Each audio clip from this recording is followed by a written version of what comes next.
तो हर किसी को पैसा कमाना है और हर किसी को कोई ना कोई अपना कैरियर चूज करना है। लेकिन क्या आपने कभी अपने आप से सवाल किया है कि आप जिस फील्ड में रहकर आप मेहनत कर रहे हैं, क्या वो आपके लिए सही है भी या नहीं?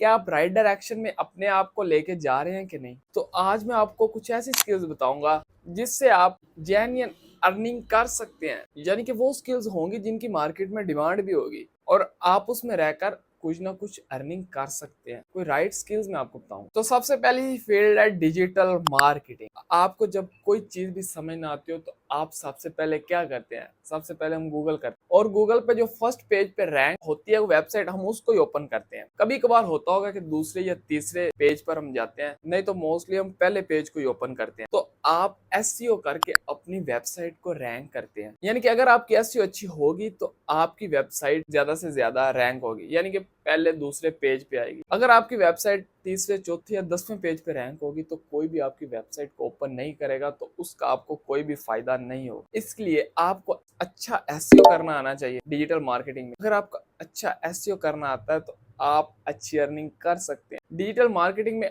आपको एड्स चलाने आने चाहिए। ई कॉमर्स बिजनेस है या कोई भी बिजनेस है, वो एक टारगेट ऑडियंस को लेकर चलते हैं। वो वाली ऑडियंस टारगेट करते हैं जो उस चीज में इंटरेस्ट रखते हैं, और एड्स भी आपके सामने भी आते होंगे। अगर आपको खाना पसंद है तो आपको उसी लिहाज से एड्स आपके सामने आते होंगे। अगर आपको शॉपिंग पसंद है तो आपके सामने वही एड्स आते होंगे जी। वो टारगेट ऑडियंस एक रखते हैं और उन्हीं के सामने वो एड्स को लाते हैं। तो आप एड्स भी सीख सकते हैं, फेसबुक एड्स सीख सकते हैं, इंस्टाग्राम एड्स भी आ जाते हैं। आप गूगल एड्स भी सीख सकते हैं। गूगल एड्स आपके फर्स्ट पेज पे भी रैंक कर सकते हैं स्पॉन्सर्ड में। तो आप डिजिटल मार्केटिंग सीख कर अच्छी अर्निंग कर सकते हैं। डिजिटल मार्केटिंग का ही दौर है। तो इसके बाद दूसरी फील्ड है कंटेंट क्रिएशन। आप कंटेंट क्रिएट करके भी अच्छी अर्निंग कर सकते हैं। यानी कि आपका जो हॉबी है आप उसको प्रोफेशन बना सकते हैं और आप उससे बहुत अच्छी अर्निंग कर सकते हैं। यानी कि एक चीज आप करते हैं, आपको शौक है, आप वो सोशल मीडिया पर डालें और आप अपना प्रोफेशन उसको बना सकते हैं। अगर आपको सिंगिंग पसंद है, आपको गिटार बजाना आता है, तो आप अपना कंटेंट सोशल मीडिया पे पोस्ट करें। हो सकता है कि आप बहुत जल्द एक बड़े सिंगर बन जाएं। तो जो आपका हॉबी होगा आप उसको प्रोफेशन लेके चल सकते हैं। सोशल मीडिया के जरिए अपना कंटेंट उधर पोस्ट करके, अपना कंटेंट क्रिएट करके आप अच्छी अर्निंग कर सकते हैं। यूट्यूब से अर्निंग कर सकते हैं, उसके अलावा इंस्टाग्राम से कर सकते हैं। इंस्टाग्राम और यूट्यूब की ऑडियंस में थोड़ा बहुत फर्क होता है।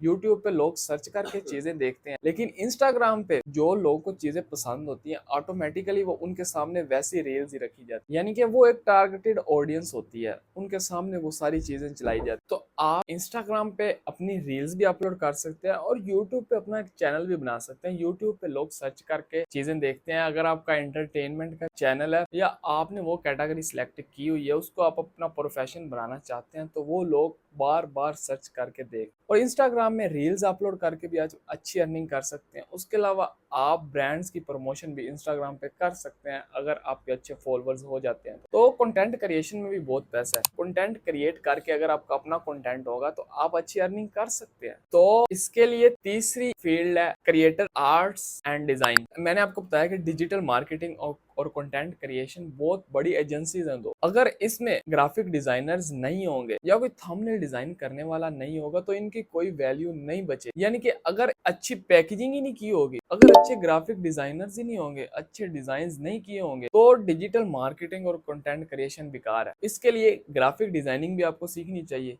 और अगर जो कंटेंट क्रिएटर्स हैं वो अपना कंटेंट पोस्ट करते हैं, यूट्यूब पे अपना कंटेंट पोस्ट करते हैं, उनके थंबनेल्स ही नहीं सही बने होंगे तो कोई क्लिक ही नहीं करेगा, तो व्यूज ही नहीं आएंगे, और व्यूज नहीं आएंगे तो अर्निंग नहीं होगी। तो ये दोनों बहुत बड़ी एजेंसीज हैं और मेन रोल जो है वो ग्राफिक डिजाइनर्स और थंबनेल डिजाइनर्स का है। तो आपको आर्ट एंड डिजाइन लाजमी सीखना चाहिए। इसकी भी मार्केट में बहुत ज्यादा डिमांड है। सबसे इंपॉर्टेंट और लास्ट स्किल है इन्वेस्टिंग एंड फाइनेंशियल प्लानिंग। इसमें पैसा तो बहुत ज्यादा है लेकिन इसमें रिस्क भी बहुत ज्यादा है। अगर आपको कोई अपना पैसा देता है तो आपने मार्केट की सिचुएशन देखकर राइट टाइम पे पैसे सेव करने होंगे और राइट टाइम में पैसे को इन्वेस्ट करना होगा। आपको इसके लिए बेसिक अंडरस्टैंडिंग लाजमी होनी चाहिए। इन्वेस्टमेंट और फाइनेंस की आपको अंडरस्टैंडिंग होनी चाहिए, तभी आप इसमें लॉन्ग टर्म चल सकते हैं। अगर आप लॉन्ग टर्म चल सकते हैं तभी आप इस फील्ड में आना। जैसे कहा जाता है कि अगर आप लंबी रेस के घोड़े हैं तो तभी इसमें इन्वेस्ट करना। इसमें जल्दबाजी वाला काम नहीं होगा।